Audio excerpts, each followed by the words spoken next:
First Kepha says in chapter number 5 the following: Be sober, watch, because your adversary, the devil, walks about like a roaring lion, seeking someone to devour. Mike, if he's looking for someone to chew on, I don't want to be looking too appetizing to him. I don't want to appear or actually function as one who was vulnerable, naive. I don't want to be gullible. And I don't want to have a ready target painted on me. So welcome to Foundations for Life with Barry Phillips and Mike Clayton. Today we want to talk about an element of spiritual warfare. And the element that we want to focus on is the weaponry of our adversary. Mm-hmm. Exactly what is it that he could use that would be effective against us? So, Mike, how are you today? And are you walking in gullibility, or are you on top of things today? I'm hoping I'm not gullible. Let's go to that verse. Okay, you sprung that one on me. You didn't tell me you were going to start with that. The enemy seeks, and this is maybe the beginning of. We talked about, here was how many, six?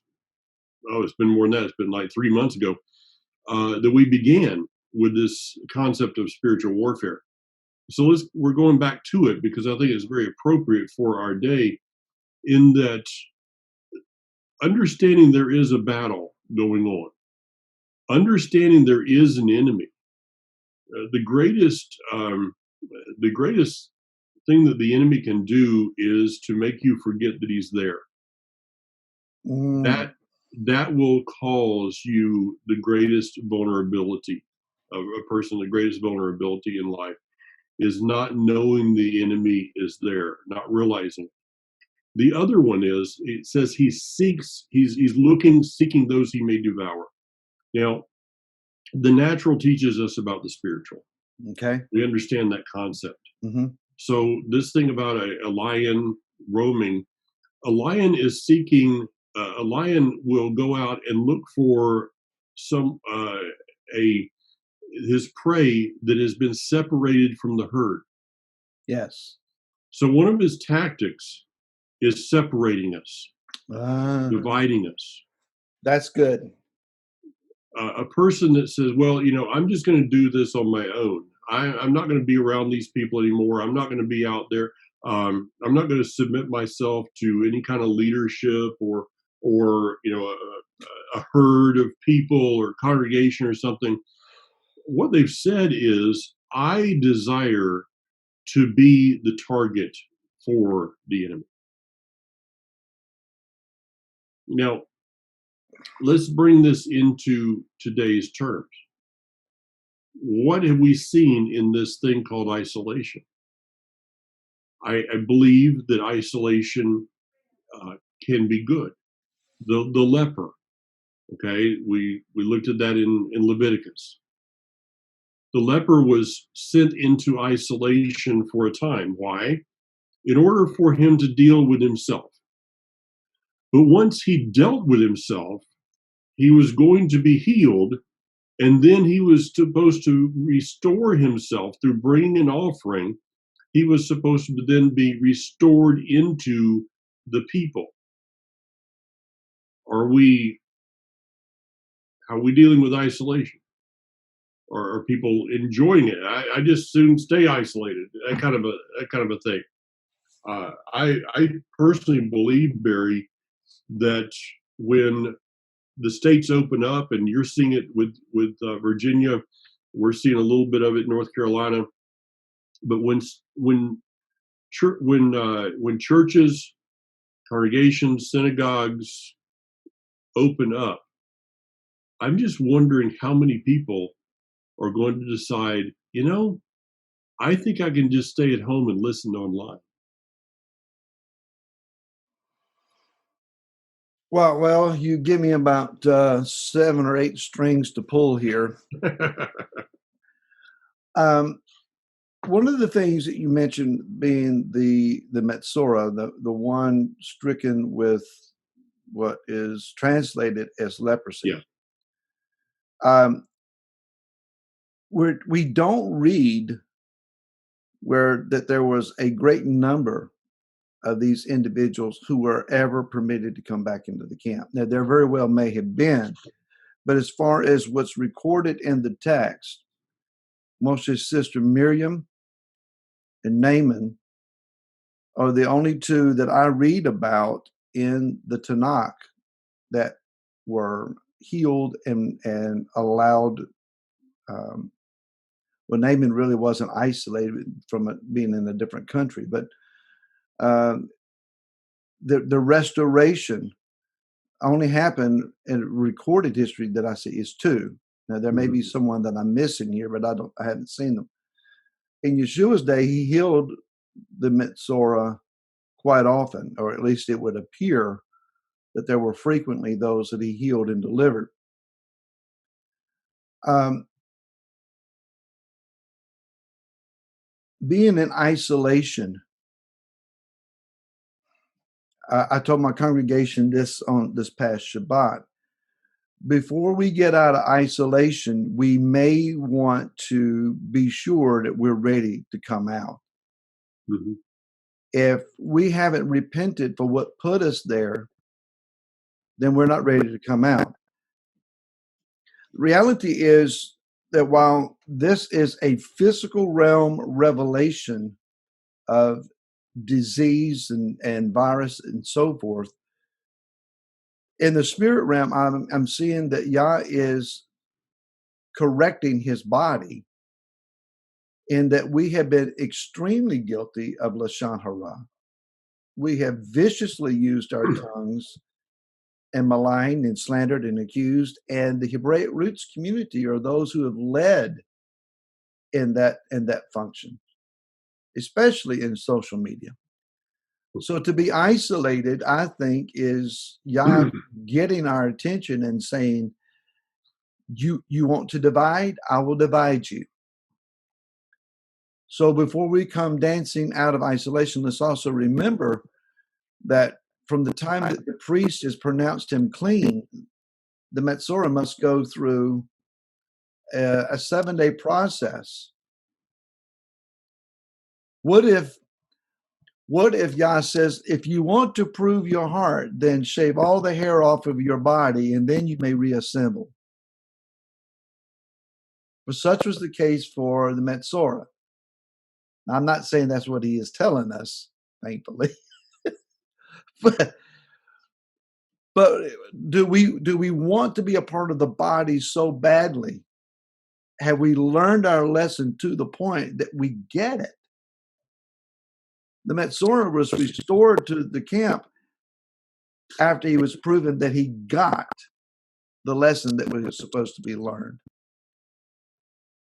So that's one thing.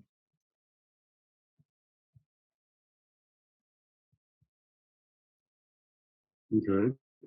You're frozen up on my side. I was kind of waiting to see if you were alive over there. 7 different readings. Okay. There you go. Okay, we're back. So the lessons of this time. Hey, I just got finished recording the first parashah of Bamidbar, Numbers. And Numbers is about a people who did not learn from history. No, not really. Numbers is about a people that were making history so that we could learn from it. Mm-hmm. They had no history to learn from. They were making it so that we would not have to go through it. Now, the truth is that in the end, there is, at the end of that Torah portion, it states that there are 603,550 men of fighting age. And the dirty secret that is revealed at the end of Numbers, Bamidbar, is this: that out of 603,550 people, only 2 got the message. The rest of them would die in the wilderness. Why? Because they didn't see the purpose of the wilderness. And this is something that is in a way frightening to me, is as I watch and I see going on and just basic conversations, that the vast majority of people are not getting the message. The purpose of the isolation was to take some things away from us that needed to be taken away. I was sitting here the other night talking to my son Daniel. They were over, and I'm looking at a post on Facebook, and I said, "Look at this! Here it is again." I said, "Why is it?" And it was a teacher. I won't say who, but it's this person that just kind of drips out. In my opinion, it's poison. It's like every post that I see is something that is negative, something that is, we are doing all these, it's, yeah. And Tell me it's how you like, I feel. said, why is it? He said, "Dad, unfollow him." Yeah. He said, "Unfollow him." I said, "Well, okay, I'll do that, but I want to see the comments." And he said to me, "Dad, if the post bothers you, the comments will drive you crazy."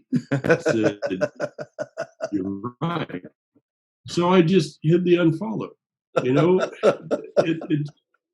You got to make some decisions in this time, and maybe that's a very small one. But there's things that we need to learn about this time. Okay, let's go down a trail here based on what you're talking about.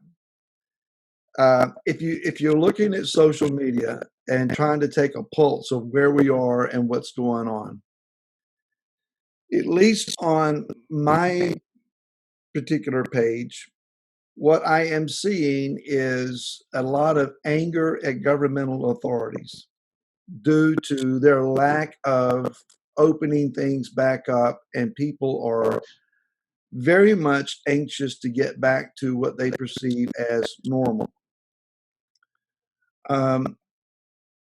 My mom is with me this week. She's been here for about 10 days now, and she keeps looking at me. She says, "People have had enough, and they're tired of this." And I agree. I'm not happy with our state government. Um, I think they are way off base. However, we need to also understand this, Mike. That's not the battle. Yeah.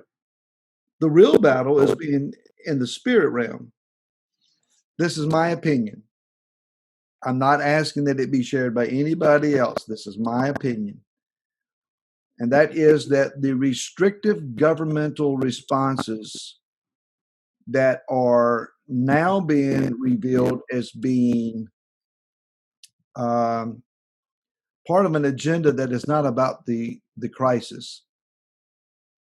I think that there is some obvious concern about the virus, and means are taken to get around that, to help people deal with that correctly. But there's also another agenda that has become attached to it, and it may have been the purpose of it all along. That's for the conspiracy theorists to work out. I'm seeing the spirit of anti-Messiah at work, at least the initial stages of it. And we're getting a taste of what it would be like to be controlled by a globalist agenda that I personally see as that of the anti-Messiah. Am I setting myself up as a target by speaking unwisely in public, of reacting instead of responding as from a basis of prayer? Good. Okay. So the question that you asked this week was, what is Hasatan's most powerful or effective weapon against us? 2 Corinthians chapter 10 and verse 4 and 5 is my answer. For the weapons we fight with are not fleshly, but mighty in Elohim for overthrowing strongholds, overthrowing reasonings, and every high matter that exalts itself against the knowledge of Elohim, taking captive every thought to make it obedient to the Messiah. In my estimation, the greatest weapon that Hasatan uses is human reasoning, which is what is found then all the way back to the tree of the knowledge of good and evil. Chava, Eve, was lured into reasoning with her own mind that the fruit looked good for the appetite, but also that the potential of being equal with Elohim, she reasoned, was something to be obtained. Hmm. Okay. When we can be brought into a particular line of thinking or line of reasoning, we will justify whatever it is that we determine as our best move. Therefore, we are operating in the knowledge of good and evil. We are self-determining. If I accept somebody's viewpoint on Facebook or in a news article or one of the talking heads on the talk radio or wherever, if I join myself, as Proverbs warns against, with ruthless men and lie in wait for someone, don't go too quickly with the crowd, the Torah says. Mm-hmm. If I get caught up in someone else's passion and line of reasoning, then what I have done is set aside the wisdom of the Torah and of the word of the Ruach HaKodesh to follow my own justified line of thought. When I do that, I have just opened myself up completely to deception. So the key is, if Hasatan can just get you to start thinking about something, he'll put enough of a luring question in there to where you begin to ponder, consider, reason, and then justify. Okay, so let me take a little spin on that. How is it that he gets us to that place of our own thoughts, of reasoning, and so if his desire is get us into that tree of the knowledge of good and evil, then he has to use something that would propel us into that would take us away from the tree of the knowledge or the tree of life, which is the Torah, according to Proverbs 3. He has to take us away from this tree in order for us to begin to focus on that tree. So, what is the bait that he uses? What is in my estimation, the most powerful weapon that he has to bring us to the place that you're talking about? I think it's one word, and this is a word that is an underlying theme of the events of this year so far. It is the word fear. Yeah, I can see that. Everything has been about fear. Fear of a virus. Okay, it's a virus. I got that, and I I'm not the conspiracy theory that says that it's all totally made up. I think it's a reality, And yes, people have died. But at the same time, the news reported yesterday that Anne Glenn, the wife of John Glenn, died of coronavirus. She was 100 years old. I think she was in a nursing home. I'm not making light of her death, but could it have possibly been that she died of being 100 years old? Yeah. Who knows? But all of this is about fear. And I see an instilling of fear that maybe the most tragic thing that's coming out of this thing is people are afraid of people. I went to Lowe's yesterday, and when I was walking out, saw a good friend of mine.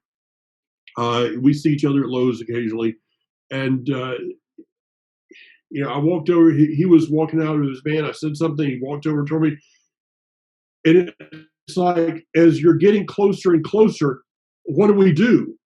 Well, normally we do, shake hands and do the guy hug kind of thing. He got about 7 feet away from me and stopped.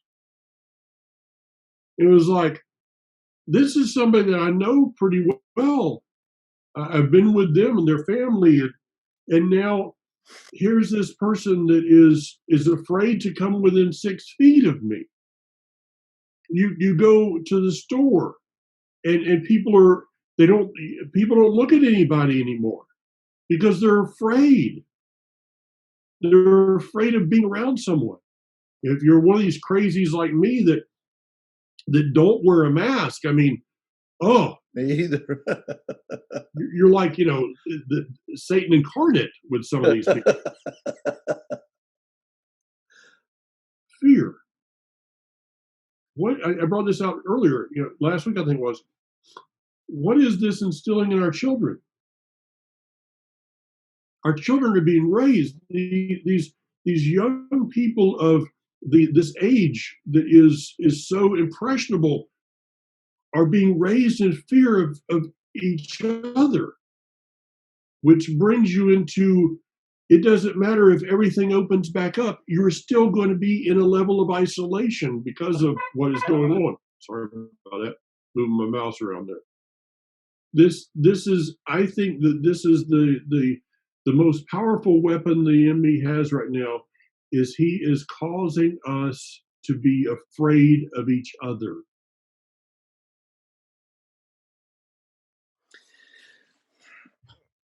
There's a phrase that we casually throw around, at least I've heard it many times, and that is afraid we're going to miss something.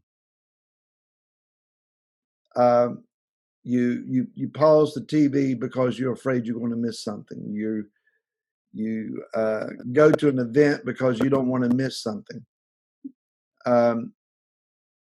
So being at the tree of the knowledge of good and evil, hasatan, did place a fear in Chava. You're missing out. Yeah. You don't have everything you're supposed to have or you could have. And she perhaps became, I don't know that she recognized it as fear so much, but she was afraid, in a manner of speaking, afraid that she was not going to have all that she could have. I agree. Fear is a strong motivating force. It is a debilitating force. Some people will face down fear, rise above it, and act heroically. Most people will cower in the face of fear and back up and do nothing. Fear often comes from an intimidating source. If you're facing a bully, you will continue to face that bully until you do something about it. Mm-hmm. And what do? We fail to respond because we're afraid that his threats are going to be made valid and it's going to hurt. Well, what hurts more? Cowering in fear and being limited, or suffering a blow and overcoming. Someone was debating with me, not really debating, conversing with me about the current crisis, and was concerned that I was promoting too much of a let's fight mindset. Part of my response to that was, do we actually think we're going to get out of this without a fight? Are we going to walk off of a carpeted floor with air conditioning and step right into the glory of the kingdom without a struggle, without a scar, without a mark? Or are we going to have to persevere and endure? I don't think that we're going to have to necessarily hide in caves and live in bunkers. But between now and the kingdom, we're liable to go through a bigger test of some manifestation than what we are comfortable with. So I don't want to prolong our time necessarily, but I think this is important. I shared with you a dream that I had this morning, in which, for the sake of brevity, I'll just sum it up this way: I was involved in a street battle of sorts in Jerusalem at some point in the future, leading a squad of men in a battle scene. Now, that's not my experience. My dad and my younger brother are the ones who served in the military.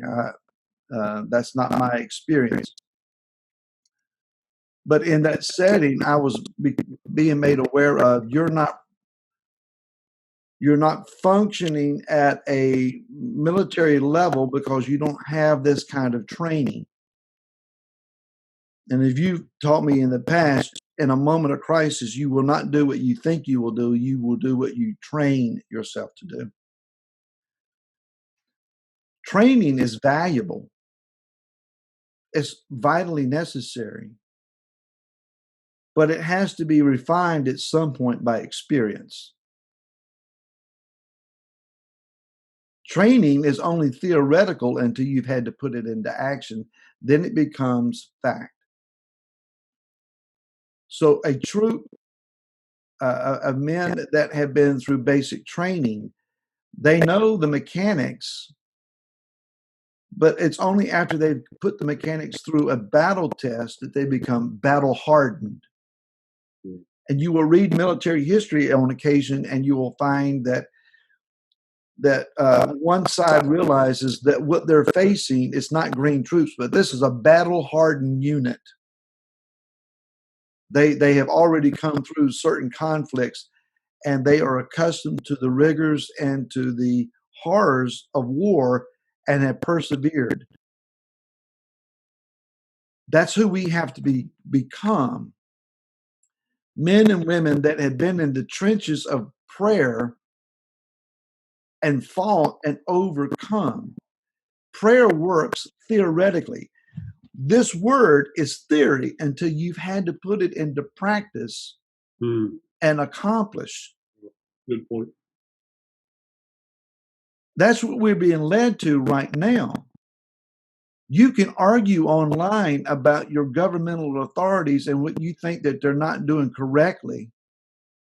But this battle is not going to be won solely at a ballot box or social media or signing a petition.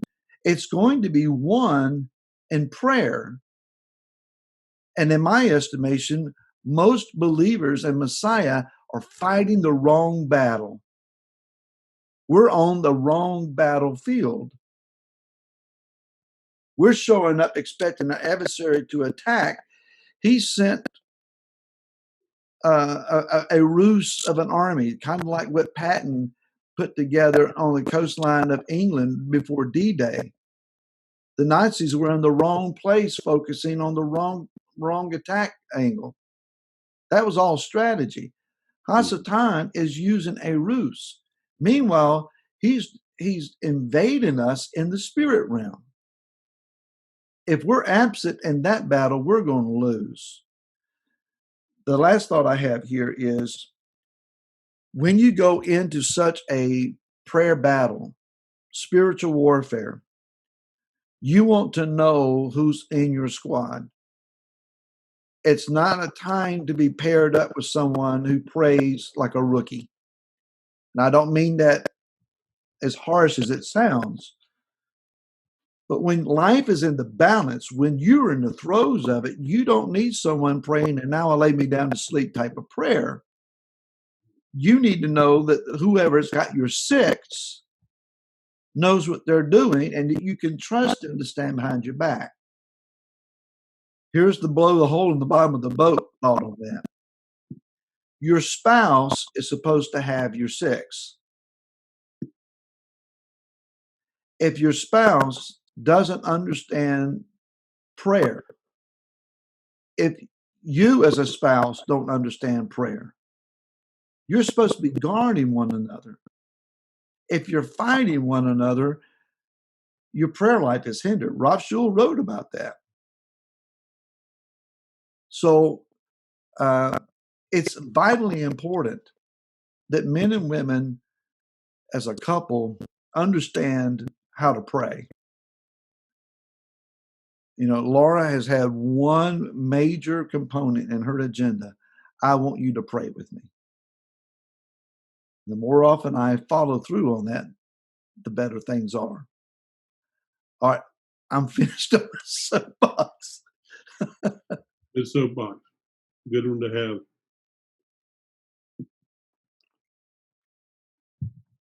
This is, I think we came into this thing pretty disjointed today. Got a lot of different thoughts that are rolling around, trying to come back, trying to come together. Back quickly to the thing of fear, and just this time, what I kind of heard you say there. If we look at this event not as an event, but as training for an event, Yes. Yes. then we should look back at it. When I went through basic training, it was pass fail. You didn't get graded on. In the end, they didn't give you, a sliding scale. You either passed it or you failed it, and you went back through it again. And this is an individual question. Each of us need to ask the question and need to answer it as honestly as we can. If this has been not an event, but training, did I pass or did I fail? Because if we fail, we're going to have to go back through it again. Oh, There's going to be something that we got to go back through again. And that is his mercy that causes that. When my drill instructor was pushing there, especially toward the end of the basic training, it would have been, if I had not passed one of the things that I had to go through, firearms or PT or whatever. If I hadn't have passed one of those, but the drill instructor had have said, "Well, you got close enough," that would have been a disservice to me. But for him to say, you need to go back through this again, that would have been his mercy. It wouldn't have been punishment. It would have been his mercy. May we go through this thing and pass so that we don't have to go through it again, so that we use what we've gone through and we are able to build upon it. And back to military terms, you're talking about, I went through basic training so I could go through AIT, which was advanced individual training, because of a certain specialty that I was going for. One leads to another. And so there were a couple of guys in my basic training course that didn't pass. So when I was in AIT, they were going back through basic training again. Choice today. Where we're going to go. If you pass this test, you get to move on to the next one. If you didn't, You need to go back through it again. Oh, when you add to that, Mike, the idea this is not about the individual, this is about the community. Yeah. That means that we need to look at one another and say, buck up, buddy. I don't want to go through this again. And you're holding us all back. Just trying to be a blessing. Well, like I said, we've gone to a lot of different places, and hopefully people will be able to take all this and kind of put it together as to one and come out on the other end with something that helps them along the way. Well, we received stimulus checks. Maybe this be a stimulus for prayer. There you go. And encouragement to do so. Thank you, everyone, for joining us. Look forward to your comments. And Mike and I will be back again next week. God willing. Shalom.